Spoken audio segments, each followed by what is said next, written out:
Good evening, my fellow students. My name is Claremont Coppin, and today the subject that I would like to discuss, that I'm passionate about, is human rights.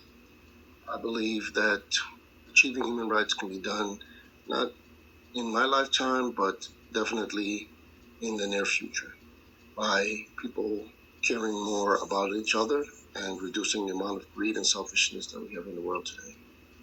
My personal experience on this matter is living in a country.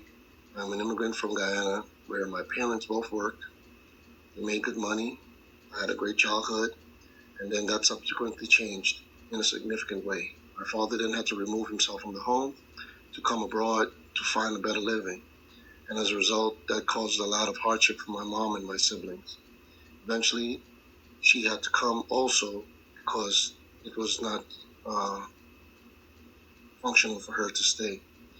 That then caused our families to separate. My mom and my father never reconnected. But having lived in the United States and having seen the opportunities that are here and are available to many, I realized that it comes at a cost. Many of these larger, more richer countries exploit poor countries and their resources without giving those people that live there the benefits of being able to live comfortably in their own country. So as a result, we see what's happening with the border. We see many people bringing their children, going through the worst type of conditions, paying criminals and smugglers to take them out of those places because of the hardship. Those more powerful countries and corporations create governments that are corrupt.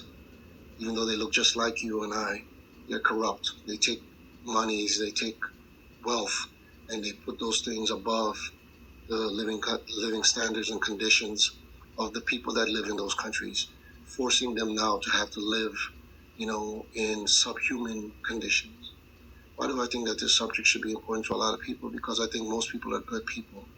And many of those diabolical and horrific things that have happened in the world have been changed by people. So I think it's important that we understand that many of the things that we do contribute to those sufferings, even though we're not trying to do it deliberately. Just the way we live, the things that we want, the amount of money that we spend on items, many of those things are made by slave labor in other places. And I think that we can change those things just by caring and holding those folks who are in power and wealthy and greedy to account. Make them do more. Make them give back more to those places, especially those countries and continents where the resources that we enjoy comes from, and the people that live there that never ever get to enjoy it. Lastly, I feel that the biggest, most important thing about this particular subject is that it can be accomplished. We've overcome slavery, we've overcome Holocaust, we've stopped many wars. We can do it.